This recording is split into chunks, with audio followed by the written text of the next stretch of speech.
قاف والقرآن المجید۔ نحمدہ ونصلی علی رسولہ الکریم وعلی آلہ واصحابہ اجمعین۔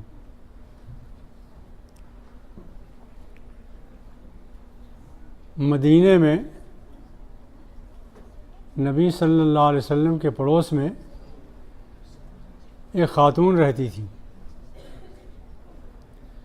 مدینے میں رواج یہ تھا کہ ایک چھوٹے سے محلے کی ایک کمیونٹی ہوتی تھی، اس کا تندور الگ لگتا تھا اور عورتیں مختلف گھروں کی قریب کی آ کے جمع ہو کے وہیں اپنی روٹی بناتی تھیں اس تندور پہ۔ اپنا ایندھن ساتھ لائیں، ڈالا اس میں تنور میں اور اپنی روٹی پکا کے لے گئیں۔ پنجاب میں بھی یہ رواج تھا، آپ پنجاب میں دیہات میں گئے ہوں تو ایک خاتون ہے ام ہشام، وہ کہتی ہیں کہ میں نے سورہ قاف کبھی یاد نہیں کی، جزاک اللہ، مگر مجھے پوری یاد ہے۔ تو لوگوں نے پوچھا کہ جب یاد نہیں کی تو کیسے یاد ہو گئی؟ کہا اس طرح یاد ہو گئی کہ میں صبح فجر کی نماز میں، جمعے کی نماز میں، خطبے میں بار بار رسول اللہ سے سنتی تھی، سننے سے یاد ہو گئی۔ تو رسول اللہ صلی اللہ علیہ وسلم کو سورہ قاف اتنی پسند تھی کہ فجر کی نماز میں، جمعے کی نماز میں، عید کی نماز میں، خطبے میں اس کی آیتیں پڑھا کرتے تھے۔ اور آپ نے یہ بھی فرمایا ہے کہ میری تمنا یہ ہے، میری خواہش یہ ہے، سننا ہے آپ؟ کس کی تمنا؟ محمد صلی اللہ علیہ وسلم پوری کریں گے؟ ان کی تمنا پوری نہیں کریں گے تو ایمان کہاں رہے گا؟ فرمایا میری تمنا یہ ہے کہ میرے ہر امتی کے سینے میں سورہ قاف محفوظ ہو۔ آج ہی سے ارادہ کر لیجئے، بڑی آسانی سے یاد ہو جائے گی، کوئی مسئلہ نہیں، ارادہ کی ضرورت ہے۔ تو انشاءاللہ اگر آپ نے ارادہ کیا تو حفظ ہو جائے گی۔ اور اس صورت میں ایسا محسوس ہوتا ہے کہ ادھر انسان پیدا ہوا، ادھر اللہ کی حفاظت میں اس کی زندگی گزری، فرشتوں کو اس کی نگرانی پر اللہ نے لگایا ہے، یہاں موت ہو گئی، اب سوال جواب ہو رہا ہے۔ یہ ہے سورہ قاف۔ انسان پیدا ہوا، اس کی بچپن، جوانی، بڑھاپا گزرا، اس میں اللہ کی نگرانی میں رہا، وہ موت آئی، قیامت کے دن حساب کتاب ہوا، قصہ ختم۔ دو لفظوں میں پوشیدہ کل میری کہانی ہے، اتنی سی بات ہے بس زندگی۔ یہ سورہ قاف کا خلاصہ ہے۔ بات یہاں سے شروع ہوئی کہ قرآن گواہ ہے کہ قیامت لازماً آئے گی۔ اب قرآن کوئی پڑھے گا تب گواہی مانے گا نا، پڑھیں تو آپ کو معلوم ہوگا کہ ہاں آئے گی۔ تو قرآن کی جو بیانات ہیں، جو دلائل ہیں، جو کائنات کو پیش کیا ہے، اس کا مطالعہ انسان کرے تو محسوس ہو جائے گا کہ وہ قیامت آئے گی۔ انہیں شک جو تھا وہ یہ تھا کہ ہم گل سڑ جائیں گے، ہماری ہڈیاں بوسیدہ ہو جائیں گی، مٹی بن جائیں گی، ریزہ ریزہ ہو جائیں گی۔ اذا متنا وکننا ترابا، جب ہم مر جائیں گے، مٹی ہو جائیں گے، گل سڑ جائیں گے، کہیں نام نشان ہمارا نہیں ہوگا۔ ذالک رجم بعید، یہ تو بہت مشکل بات ہے، ممکن نہیں ہے، بہت دور کی بات ہے۔ سمجھ میں آنے والی نہیں، ان کی سمجھ میں نہیں آ رہا تھا۔ اس کے جواب میں قرآن نے جو بات کہی ہے وہ غور کرنے کی ہے۔ قد علمنا ما تنقص الارض منہم، اے بندو تم کہتے ہو کہ ہم زمین میں گل سڑ جائیں گے، زمین مٹی بن جائیں گے، تو کیسے دوبارہ اٹھیں گے؟ قد علمنا ما تنقص الارض منہم، زمین تمہارے جسم کا جو ریزہ کھاتی ہے، جو ذرہ کھا جاتی ہے، قد علمنا، اس کا علم ہمیں ہے۔ اللہ کہتا ہے مجھے اس کا بھی علم ہے کہ تمہارے جسم سے کون سا ریزہ کھایا اس نے۔ عجیب و غریب بات ہے۔ وَعِندَنَا کتاب حفیظ، اور ہمارے پاس ایک لوح محفوظ ہے جس میں ایک ایک چیز محفوظ ہے۔ ایک تو دلیل یہ دی قرآن نے، دوسری دلیل یہ دی ہے کہ اس کائنات کو ہم نے اتنی بڑی کائنات بنائی ہے، دیکھو آسمان کو دیکھو، زمین کو دیکھو، پھر اس میں جو غلے ہم اگاتے ہیں ان کو دیکھو، جو پھول پھل اگاتے ہیں اس کو دیکھو، یہ سب بے مقصد ہو جائے گا کیا؟ یہ سب جو پیدا کیا ہم نے، اتنی بڑی کائنات، اور ایک نظام ہے اس میں، وقت چیزیں پیدا ہو رہی ہیں، مٹ رہی ہیں، تو یہ سب بالکل بے مقصد پیدا کیا ہے، کھلڑنے کا کھیل تو نہیں ہے یہ تو علیم و حکیم خدا کا، کائنات کا بنانے والا وہ ہے، خدا علیم و حکیم، اس کا بنایا ہوا ہے۔ لازماً ایک دن ایسا آئے گا۔ افلم ینظروا الی السماء، زمین آسمان کو نہیں دیکھا انہوں نے، زمین کو نہیں دیکھا ہے۔ پھر ایک بات یہ کہی ہے کہ تم دیکھتے ہو کہ زمین سوکھی پڑی ہے، پرپٹ، پیڑ سوکھے کھڑے ہیں، ٹہنیاں ہیں، کوئی زندگی کے آثار نہیں ہیں، زمین سوکھی ہوئی ہے، سب مردہ پڑے ہوئے ہیں، کوئی زندگی کا آثار ہی نہیں ہوا۔ چند بوندیں برسائیں ہم نے آسمان سے اور لہلہا اٹھی زمین، کذالک الخروج، اسی طرح ایک دن تمہیں اٹھائیں گے۔ یہ تو ہر سال کا تجربہ ہے تمہارا، نہیں ہوتے ہو اور ہو جاتے ہو، کھیتی نہیں ہوتی ہو جاتی ہے۔ کذالک الخروج، اسی طرح ایک دن تمہارا نکلنا زمین سے ہوگا، تم بھی زندہ ہو جاؤ گے۔ پھر ایک اور دلیل دی ہے قرآن نے، اسے بھی سنیے، بہت عجیب و غریب دلیل ہے۔ افاینا بالخلق الاول، تم تو جی رہے ہو نا، تمہیں تو ہم نے پیدا کیا ہے، آسمان زمین بھی جی رہے ہو، اللہ کی زمین سے فائدہ اٹھا رہے ہو، اللہ کے غلے کھا رہے ہو، اللہ کی ہوا میں سانس لے رہے ہو، تو یہ جو زندگی گزار رہے ہو، جسے تم برت رہے ہو، بتا رہے ہو، کل تو کیا تم کل پرسوں تھے؟ نہیں تھے۔ جس کی 60 سال زندگی ہے، 60 سال پہلے کہاں تھا وہ؟ جو 50 سال کا ہے 50 سال پہلے تو نہیں تھا، جو 30 سال کا ہے 30 سال پہلے تو نہیں تھا۔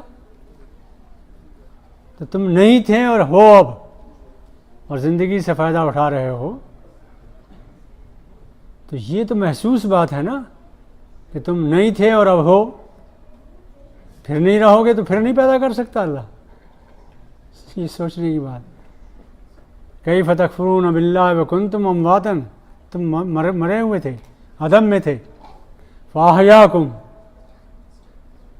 تو اس نے تمہیں پیدا کیا، زندہ کیا، ثم یمیتکم، پھر مارے گا وہ، موت دے گا، ثم یحییکم، پھر زندہ کرے گا، ثم الیہ ترجعون، پھر اللہ کی طرف لوٹ جاؤ گے۔ افاینا بالخلق الاول، کیا پہلی بار تمہیں پیدا کرنے سے ہم عاجز رہ گئے؟ نہیں پیدا کر سکے، پیدا تو کیا ہے، تم برت رہے ہو۔ تو اپنی زندگی کو دیکھو، یہ دلیل ہے اس بات کی کہ تم دوبارہ بھی پیدا ہو سکتے ہو۔ اپنی زندگی کا انکار کیسے کرو گے؟ ایک یہ دلیل قرآن نے، بہت زبردست بات ہے، انسان سوچے تو انکار نہیں کر سکتا۔ اس کے بعد فرمایا کہ تم تو ہمارے قبضے میں ہو، لقد خلقنا الانسان، ہم نے پیدا کیا۔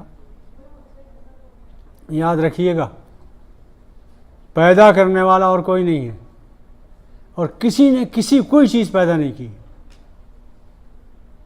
کائنات میں جو کچھ ہے وہ صرف اللہ نے پیدا کیا، اس کا انکار کوئی نہیں کر سکتا۔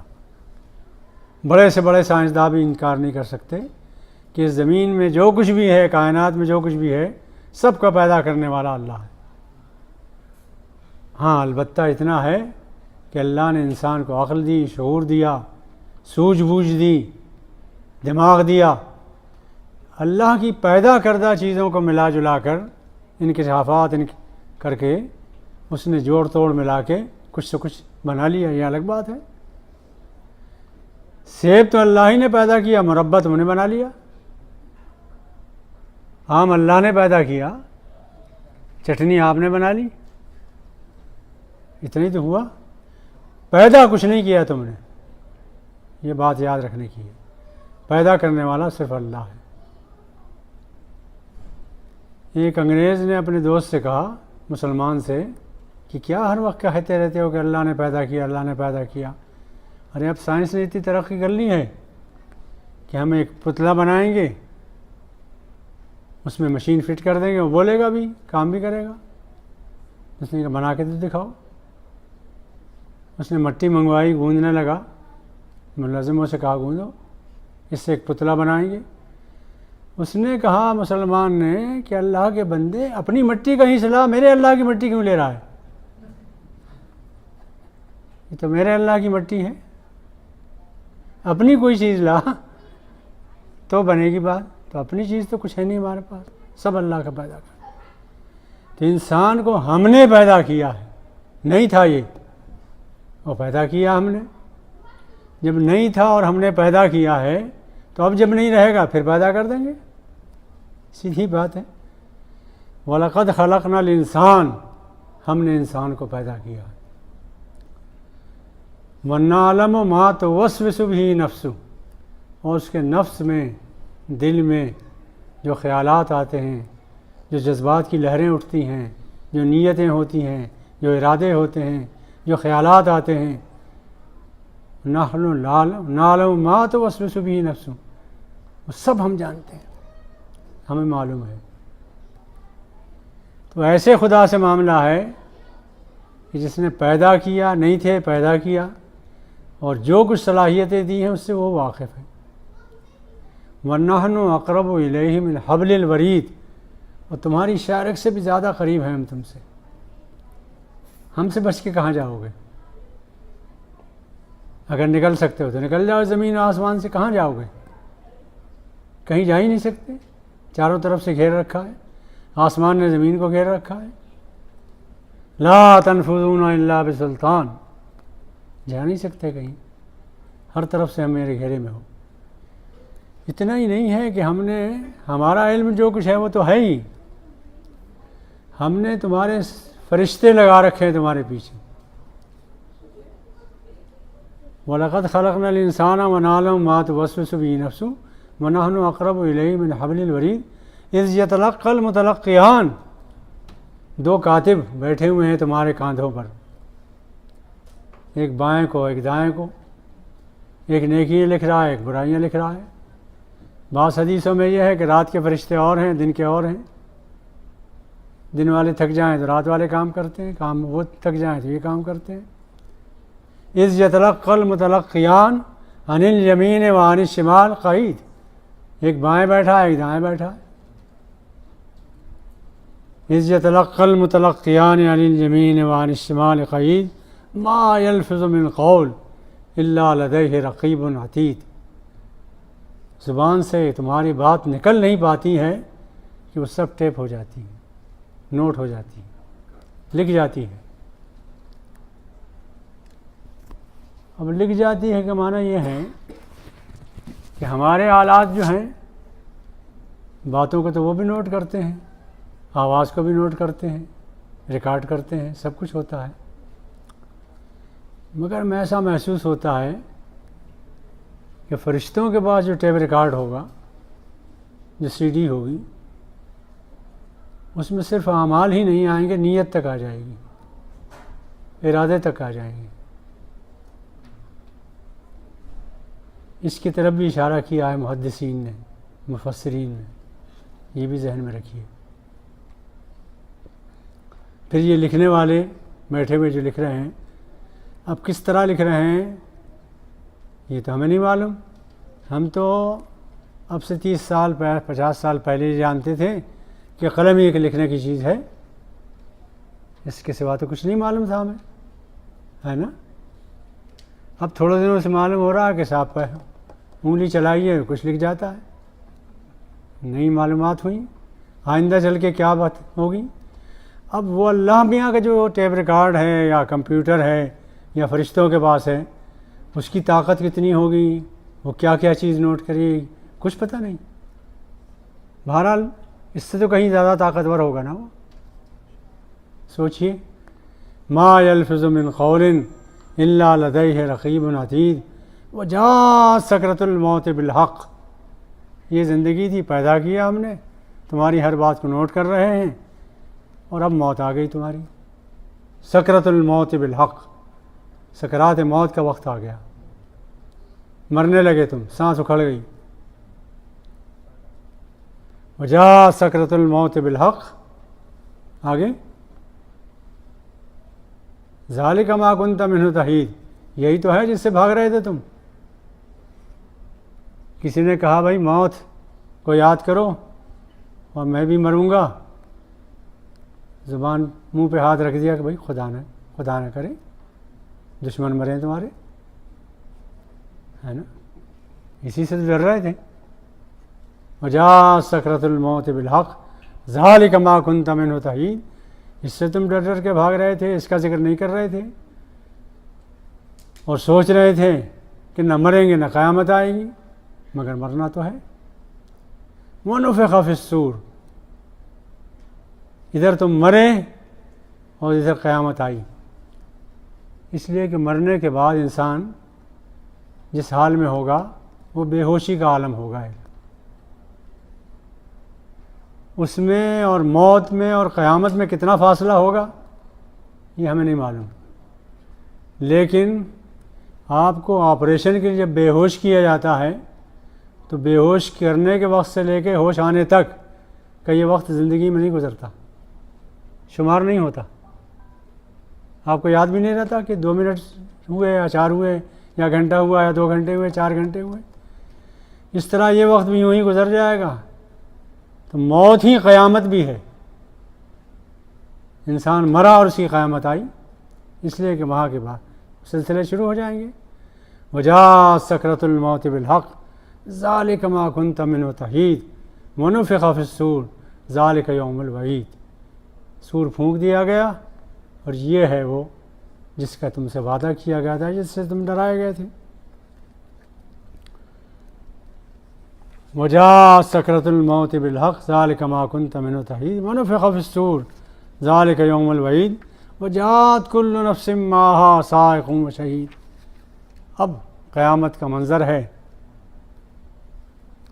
حشر کے کرسی پر اللہ تعالیٰ جلوہ افروز ہے، 8 فرشتے موجود ہیں عرش کے آس پاس، اللہ کی کرسی کے آس پاس، ثمانیہ کیا ہے سورہ الحاقہ میں، ہاں 8 فرشتے ہیں۔ اب اللہ تعالیٰ کے پاس سوال جواب شروع ہوگا۔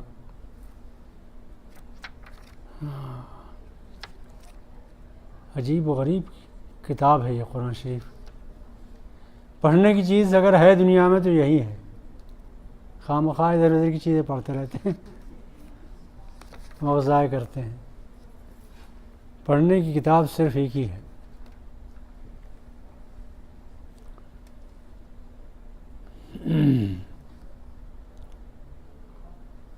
وجاءت کل نفس معہا سائق وشہید، اب اللہ کے آگے دربار میں 2 فرشتے جو ہیں وہ پیش کریں گے ہر آدمی کو، ہر ایک کے ساتھ ہے نا 2، تو وہ 2 فرشتے اللہ کے حضور پیش کریں گے۔ ایک کے ہاتھ میں نامہ عمل ہوگا جو تیار کر رہا تھا وہ، اور ایک اس کو دھکا لگائے گا، پیٹھ ٹھوکے گا کہ آگے بڑھو چلو، اللہ کے پاس یہ پہنچا دیں گے۔ مہا سائق و شہید، ایک گواہی دینے والا ہوگا اور ایک ہانکنے والا ہے، لے جانے والا ہے۔ لقد کنت فی غفلۃ من ھذا، اے بندے تو اس دن سے غفلت میں پڑا ہوا تھا، بے سد تھا، نہیں تجھے خیال نہیں تھا کہ یہ بھی ہوگا، غفلت میں پڑا ہوا تھا، بے فکر تھا۔ فکشفنا عنک غطاءک، تو ہم نے تیری آنکھ بند کر کے تیری آنکھ سے پردہ ہٹا دیا۔ آنکھ کھلتی جب ہے جب آنکھ بند ہو جاتی ہے، جب تک یہ آنکھ کھلی ہوئی ہے آخرت نظر نہیں آ رہی ہے، آنکھ بند ہوئی اور آنکھ کھلی نظر آئے گا سب کچھ۔ پردہ جب ہٹتا ہے جب آنکھ بند ہو جاتی ہے، مرتا ہے انسان تو ادھر کا نظر آنے لگتا ہے، گویا پردہ ہٹ گیا۔ فَبَصَرُكَ الْيَوْمَ حَدِيدٌ، آج تو تیری نظر بڑی تیز ہے، سب کچھ تجھے نظر آ رہا ہے، یہ جہنم ہے، یہ جنت ہے، یہ خدا ہے، یہ پیشی ہے، یہ جہنم ہے، اور یہ دربار ہے، یہ آخرت ہے، سب کچھ نظر آ رہا ہے۔ فَبَصَرُكَ الْيَوْمَ حَدِيدٌ، تیری نظر بہت تیز ہے، آج سب کچھ نظر آ رہا ہے۔ کاش قرآن کی روشنی میں، اس لیے کہ آنکھوں کو روشنی چاہیے، اس دنیا کو دکھانے کے لیے قرآن کی روشنی تھی، اگر تم اسے پڑھتے تو تمہیں نظر آتا کہ سب ٹھیک ہے، تم نے اسے پڑھا ہی نہیں۔ اور آنکھوں کے سامنے اگر روشنی نہ ہو تو نظر نہیں آتا، اندھیرا ہو تو نظر نہیں آتا۔ یہ دنیا دیکھنے کے لیے یہ روشنی چاہیے، اس دنیا کو دیکھنے کے لیے یہ روشنی چاہیے۔ اس روشنی میں آپ دیکھنا چاہیں تو اسے دیکھ سکتے ہیں، اس روشنی سے تو غفلت برتی تم نے۔ حال ہمارا یہ ہے کہ 70% مسلمان اس وقت قرآن کا ناظرہ پڑھے ہوئے نہیں ہیں، یہ صورتحال ہے۔ شکایت اللہ سے کریں، کس منہ سے کریں؟ اور قرآن کو سمجھنے والے، یہ تو میرے خیال میں آشاریہ کچھ ہوں گے، ہے نا۔ سچر کمیٹی کی رپورٹ یہ ہے کہ دینی علوم پڑھنے والے 4% ہیں مسلمانوں کے بچے، اور 96% وہ ہیں جو اسکولوں کالجوں میں جدید تعلیم حاصل کرتے ہیں۔ دینی علم حاصل کرنے والے 4%، 4% میں سے بھی 20% اعلیٰ تعلیم پا لیتے ہیں، ورنہ روزہ نماز کے مسائل یاد کر کے فارغ ہو جاتے ہیں۔ تو یہ آشاریہ کچھ بنتا ہے۔ یہ تو ہمارا اس روشنی کا حال ہے، جب یہ روشنی ہے ہی نہیں تو نظر کیا آئے گا۔ فَبَصَرُكَ الْيَوْمَ حَدِيدٌ وَقَالَ قَرِينُهُ هَٰذَا مَا لَدَيَّ عَتِيدٌ، اب وہ ایک ساتھی جو ہانک کے لے جا رہا تھا، دھکا دے کے لے جا رہا تھا، وہ اللہ تعالیٰ سے کہے گا، اے پروردگار یہ میرے حوالے کیا تھا آپ نے، میں اسے تیار کر کے لے آیا ہوں، موجود ہے آپ کے دربار میں، اب جو بھی فیصلہ آپ فرمائیں۔ تو اگر یہ جہنم کے لائق ہے، یاد رکھیے گا قرآن ایک بات اور کہتا ہے، وہ یہ کہتا ہے کہ قرآن کے انسان نے کامیابی کے بہت سے معیارات سوچ رکھے ہیں، بے شمار معیار ہیں کامیابی کے۔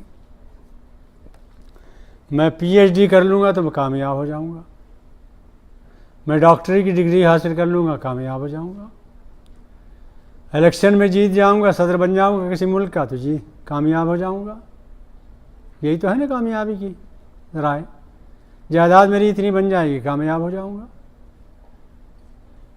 کامیابی کے سب دھندے ہم نے سوچ رکھے ہیں، یہی خیالات ہیں ہمارے، اور یہ کامیاب وہ کامیاب وہ۔ قرآن کہتا ہے سب جھوٹ ہے، سب غلط ہے، ان میں سے کوئی کامیابی کے نہیں ہے رہا۔ من زحزح عن النار وادخل الجنہ، جو جہنم کی آگ سے بچ گیا وہ جنت میں داخل کر دیے گا، فقط فاز، کامیاب وہ ہے۔ کامیابی صرف یہ ہے، اور یہ اگر نہیں ہے پیش نظر تو پھر ناکامی ہے۔ اب اس ناکامی میں جو لوگ جہنم میں بھیجے جائیں گے ان کی کچھ علامتیں اللہ نے بتائی ہیں، 6 علامتیں ہیں، وہ میں بیان کرتا ہوں جلدی جلدی. تھک گئے ہوں گے آپ بھی؟ نہیں تھکے؟ اچھا سحری بھی تو کھانا ہے. تو 6 علامتیں قرآن نے بیان کی یہاں، اسے یاد کر لیجئے، ذہن میں جما لیجئے، تاکہ 6 علامتیں ہمارے پاس نہ رہیں. یہ 6 علامتیں نہیں رہیں گی تو انشاءاللہ جہنم سے بچ جائیں گے. اور وہ جو بات ہے، اہل کتاب نے اپنے آپ کو تسلی دے رکھی ہے، نحن ابناء اللہ و احباؤہ، ہم اللہ کے بڑے پسندیدہ بیٹے ہیں، اولاد ہیں، اور بڑے محبوب لوگ ہیں، محبوب طبقہ ہے ہمارا. ہمیں جہنم کیسے چھوئے گی؟ ہم تو موسیٰ علیہ السلام سے ربط رکھتے ہیں. اور اگر فرض کیجئے کہ جہنم میں بھیجا بھی اللہ نے تو لن تمسنا النار الا ایاما معدودا، آگ ہمیں نہیں چھوئے گی، کچھ دنوں چھوئے گی بس، پھر ہم تھوڑے دنوں گزار کے وہاں آ جائیں گے. مگر میں قسم کھا کر یہ بات کہتا ہوں مسجد میں کہ کبھی یہ دعا نہ کیجیے. دعا یہ کیجیے کہ اے اللہ ہمیں ایک لمحے کے لیے بھی، ایک سیکنڈ کے لیے بھی وہاں نہ بھیجے. بہت بری جگہ ہے، بہت سخت عذاب کی جگہ ہے. آپ کبھی موم بتی پر اپنی انگلیاں رکھیں، 1 منٹ رکھ کے دیکھیں، برداشت کریں گے؟ سوچیں. کہنا آسان ہے، زبان سے کہہ دیا، یقین نہیں ہے کہ چند دن رہیں گے. چند دن کا کیوں رہیں گے صاحب؟ پیغمبر محمد صلی اللہ علیہ وسلم کی امت ہیں، ان پر ایمان لائے ہیں، ان سے رشتہ جوڑا ہے، اس لیے جوڑا ہے کہ جہنم سے بچ جائے. ایک لمحے کے لیے اللہ میاں نہ بھیجے، وہاں نہیں جانا چاہتے. اور یہ جو 6 علامتیں ہیں، ان میں سے ہر علامت کو ہم انشاءاللہ رد کریں گے. القیا فی جہنم کل کفار عنید،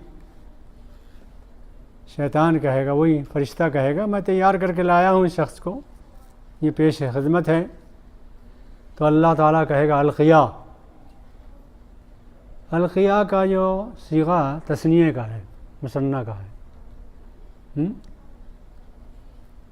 تو ایک مفہوم تو اس کا یہ ہے کہ یہ عربی زبان میں یہ انداز بیان تھا، ہے نا. یعنی کہنا یہ تو پھینک دو اس کو، ڈال دو اس کو، لیکن کہاں ہے؟ تم دونوں ڈال دو اس کو. تو لوگوں نے، مفسرین نے ترجمہ یہ کیا ہے کہ فرشتے 2 ساتھ تھے نا، ایک دائیں ایک بائیں، ان دونوں سے کہا جا رہا ڈال دو اس میں. عربی کا ایک اسلوب اور ہے، جب یہ مثنیٰ بیان کیا جاتا ہے تو اس کے معنی یہ ہے کہ فعل 2 بار کرو، ڈال دو ڈال دو، 2 بار کہا میں نے. غصے میں جب انسان کہے گا تو یہ کہے گا نا کر دو کر دو، تو وہ القیا کے معنی ڈال دو ڈال دو. یہ عربی اشعار میں بہت ہے. امرؤ القیس کہتے ہیں قفا نب کی من ذکرہ حبیبی و منزلی، اے قافلے والوں ذرا ٹھہرو ٹھہرو، میرے محبوبہ کا دیار ہے یہ، یہیں اس نے آگ جلائی تھی، یہاں راکھ پڑی ہوئی ہے، یہاں روٹیاں پکائی تھیں اس نے، اس لیے یہاں ٹھہراؤ مجھے، ذرا مزہ لے لوں، میں ذرا دیکھ لوں، آنکھیں ٹھنڈی کر لوں. تو قفا مثنیٰ کا صیغہ ہے. آپ سن رہے ہیں ڈاکٹر صاحب؟ لیکن مفہوم کیا ہے؟ مفہوم 2 سے مخاطب نہیں ہے، بلکہ فعل کو 2 بار کرنا ہے. ٹھہرو ٹھہرو، القیا ڈال دو ڈال دو. القیا فی جہنم کل کفار عنید، جہنم میں ڈال دو کفار، پہلی بات ہے ٹھیٹ کافر، جو بالکل خدا کو نہیں مانتا، شرک میں لت پت ہے. اور کفار کے دوسرے معنی ناشکرا. شکر سے ایمان پیدا ہوتا ہے اور ناشکری سے کفر پیدا ہوتا ہے. اس لیے ہر موقع پر یاد رکھیے کہ شکر گزار رہیے.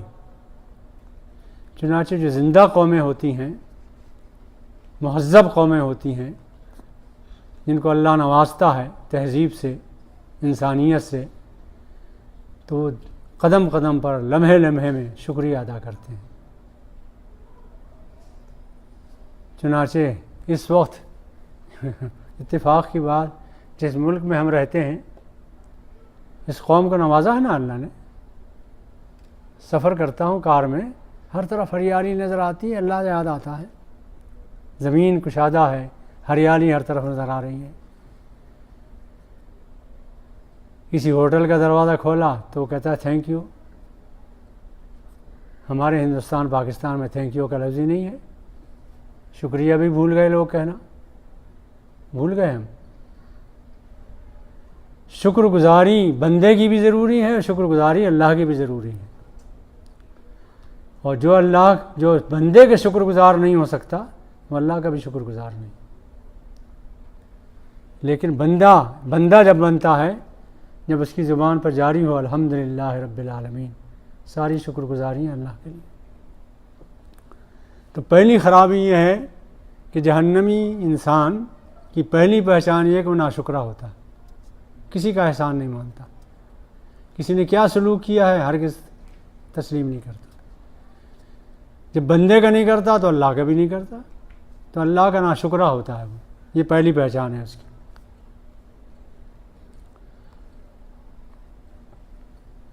عنید عناد سے ہیں، عناد کے معنی ہوتے ہیں دشمنی کے، نفرت کے، بیزاری کے، اور جانتے بوجھتے جو شخص حق کو رد کرے، حق کا انکار کرے، اسے کہتے ہیں عنید۔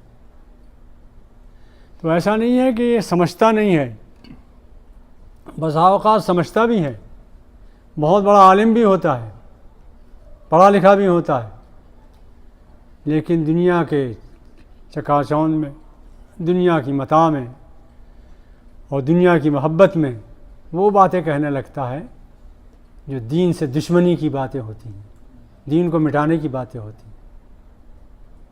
اور آپ اس دنیا میں ایسے لوگوں کو دیکھ سکتے ہیں، مل جائیں گے آپ کو، ہر طرف مل جائیں گے۔ یہ دوسری پہچان ہے، جانتے بوجھتے سمجھتے ہوئے کریت کریں گے، نکالیں گے، غلط بات پھیلائیں گے، غلط باتیں کرنے کی کوشش کریں گے، لوگوں کو بدگمان کرنے کی دین سے کوشش کریں گے، یہ سب باتیں ہوں گی۔ تو پہلی ناشکرہ بن، اور دوسرا عناد دین سے، اسلامی باتوں سے۔ انہیں کھلتا ہے کہ اسلام پھیل رہا ہے، انہیں کھلتا ہے کہ مسجد میں رونق ہے، اسلامی جماعت میں رونق ہے، دینی کام خوب ہو رہا ہے، برداشت نہیں ہوتا ان سے۔ مناع للخیر، تیسری برائی یہ ہے کہ وہ انفاق سے، مال خرچ کرنے سے لوگوں کو روکتے ہیں۔ خیر کے معنی مال، اور خیر کے معنی بھلائی بھی، بھلائی سے بھی لوگوں کو روکتے ہیں، مال خرچ کرنے سے۔ اور سب سے بڑی بھلائی یاد ہے کیا ہے؟ مال خرچ کرنا، جان خرچ کرنا بعد میں ہے۔ جہاں جہاں بھی آیا قرآن میں جاہدوا باموالکم وانفسکم، انفس بعد میں ہے، مال پہلے۔ اور اسی لیے وہ محاورہ ہے ہماری اردو میں کہ چمڑی جائے دمڑی نہ جائے، ہے نا محاورہ؟ مال خرچ کرنے میں آدمی بہت، اور سب سے بڑی نیکی یہی ہے کہ اللہ کی راہ میں خرچ کیا جائے۔ چنانچہ جنتیوں کی پہچان سورہ آل عمران میں جو بتائی گئی ہے، پہلی پہچان یہ ہے ينفقون فی السراء والضراء، وہ اللہ کی راہ میں مال خرچ کرتے ہیں کھلے دل سے۔ تو جناب کیا ہوئے، کتنی ہوئی؟ 3۔ معتد، حد سے تجاوز کرنے والا، جو اللہ نے حدیں رکھی ہیں بندگی کی انسان کے لیے، ان سے تجاوز کرتا ہے، ظلم کی انتہا کر دیتا ہے، ظلم کرنے پر آتا ہے تو انسانوں پر وہ مظالم کرتا ہے کہ ہوش اڑ جائے انسان کے، سمجھ میں نہ آئے کہ جانور وہ ظلم نہیں کرتے جو انسان ظلم کرتا ہے انسانوں پر، ہے نا؟ شیر صرف اسی بکری کو کھائے گا، کاٹے گا یا مارے گا جسے کھانا ہے، یہ تو ڈرون پتہ نہیں کون کون سے بم ڈال کے، اور ان کو بھی جن سے کوئی مسئلہ نہیں ہے. تو یہ حد سے تجاوز کیے ہوئے ہیں، ظلم کی انتہا ہے ان کی. معتد اعتداء سے، حد سے تجاوز کرنے والا. اور وہ میں نے عرض کیا تھا سورہ تطفیف میں کہ یہ مطففین جو ہیں اس وقت پوری دنیا میں پھیلے ہوئے ہیں، ہر طرف تطفیف ہے. یہ بھی حد سے تجاوز کر رہے ہیں. جو حق نہیں ہے ان کا وہ حق مانگ رہے ہیں. جہاں ان کا کوئی دخل نہیں ہے وہاں کہہ رہے ہیں ہمارا کہنا مانو. جیسے کہ اس نے کہا تھا انا ربکم الاعلی، فرعون نے کہا تھا. آج کل بھی کچھ لوگ کہہ رہے ہیں انا ربکم الاعلی. مریب، شک میں ڈالنے والا اور شک میں پڑھنے والا. خود بھی شک میں پڑا ہوا ہے اور دوسروں کو بھی شک میں ڈالتا ہے. چپکے سے شک کوئی پیدا کر دیتا ہے. آج کل بڑا چرچا ہو رہا ہے اس بات کا کہ تراویح کوئی نماز وماز نہیں ہے. تقریریں ہو رہی ہیں اس پر. پڑھے لکھے لوگ، علماء لوگ، بظاہر علماء کہلاتے ہیں، وہ تقریریں کر رہے ہیں کوئی نماز نہیں ہے، چھوڑو تراویح وراویح. حد یہ ہے کہ ایک صاحب کی تقریر میں سن رہا تھا، وہ فرما رہے تھے عالم کہ وطر بھی کچھ نہیں، پڑھ لیا نہیں پڑھا نہیں پڑھا، اصل تو نماز وہ 2 رکعت فرض ہے بس. قصہ ختم. شک پھیلانے والے، شکوں میں ڈالنے والے، خود شک میں مبتلا ہونے والے اپنی عاقبت بھی خراب کرتے ہیں، دوسرے کی بھی خراب کرتے ہیں. الذی جعل مع اللہ الہا آخر. چھٹی خرابی ان کی یہ ہے کہ اللہ کے ساتھ دوسروں کو شریک کرتے ہیں. تو کیا ہوا؟ فالقیاہ، پھر دہرایا اس کو. وہاں تھا نا القیاہ فی جہنم، یہاں کا القیاہ فی العذاب الشدید. ڈال دو اس کو عذاب شدید میں.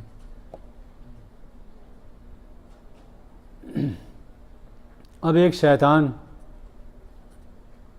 آئے گا اور اللہ کے یہاں صفائی پیش کرے گا. صفائی یہ پیش کرے گا کہ پروردگار میرے پیچھے لگا ہوا مجھے وہ گالیاں دے رہا ہے کہ تو نے بہکایا تھا کم وقت. میں نے نہیں بہکایا. مات گئے تو ولیکن کان فی ضلال بعید. یہ خود ہی بہکنے والا تھا، بہت دور چلا گیا تھا بہک کے. میں نے بہکایا نہیں تھا. اللہ میاں کہے گا اچھا یہاں مت لڑو، جاؤ جنگ مت کرو، یہاں یہ لڑائی کا وقت نہیں ہے، میں نہیں سننا چاہتا. میں نے ہدایات بھیج دی تھی، اس نے کیوں نہیں اپنائی. قصہ ختم. اور اس موقع پر شیطان بھی اسٹیج پر آ کر، وہیں حشر کے اسٹیج پہ ایک لیکچر دے گا. پڑھا یہ لیکچر؟ نہیں پڑھا؟ پڑھنا چاہیے بھائی. شیطان کی یہ تقریر بھی قرآن نے ٹیپ نقل کی ہے. وقال الشیطان لما قضی الامر. اور جب سارے معاملات طے ہو جائیں گے تو شیطان آ کر ایک تقریر کرے گا، لیکچر دے گا حشر پر میدان میں آ کے. اے لوگوں، اے انسانوں، میرا تمہارا زندگی بھر کا ساتھ رہا ہے، آخری بات کر لیں. وقال الشیطان لما قضی الامر ان اللہ وعدکم وعد الحق. اللہ نے جو وعدے تم سے کیے تھے وہ آج پورے ہو رہے ہیں. جنت بھی ہے، جہنم بھی ہے، تو تم جنت میں بھی جا رہے ہو اور یہ لوگ جہنم میں بھی جا رہے ہیں. سب کچھ ہو رہا ہے، ٹھیک، وعدے صحیح تھے. ووعدتکم فاخلفتکم. مگر میں نے جو سبز باغ تمہیں دکھائے تھے سب جھوٹ تھے. میں نے جو وعدے کیے سب غلط تھے. وما کان لی علیکم من سلطان. مگر مجھے کوئی قابو نہیں تھا کہ تمہیں بہکاؤں، زبردستی لے جاؤں. الا ان دعوتکم. میں نے صرف سبز باغ دکھائے تھے آپ کو، اور تو کچھ نہیں کیا تھا. فاستجبتم لی. تم نے مانا میری بات کو. تو کیا ہے؟ وما کان لی علیکم من سلطان الا ان دعوتکم فاستجبتم لی فلا تلومونی ولوموا انفسکم. اب آج مجھے ملامت مت کرنا، اپنے آپ کو ملامت کرو. ما انا بمصرخکم وما انتم بمصرخی. انی کفرت بما اشرکتمون من قبل، میں صاف صاف اعلان کرتا ہوں کہ تم جو مجھے اللہ کا شریک گردانتے تھے، بڑا طاقتور بتاتے تھے، مجھ سب سے انکار کرتا ہوں میں۔ یہ تقریر وہ آخری تقریر ہوگی اس کی جو وہ وہاں کرے گا۔ اور یہاں بھی شیطان نے یہ کہا نا کہ اللہ میاں خود ہی بہک گیا تھا، میں تو نے بہکایا نہیں تھا۔ بہرحال یہ آگے کا جو رکوع ہے اس میں قیامت کی اور مشرکین کی اور کافروں کی، جہنمیوں کی کیا علامتیں بتائیں؟ 6۔ اگلے رکوع میں جنتیوں کی 5 علامتیں بتائیں۔ پڑھی ہیں آپ نے؟ کیا پڑھتے ہیں قرآن بھائی؟ تو 5 علامتیں وہ انشاءاللہ کل بیان کریں گے۔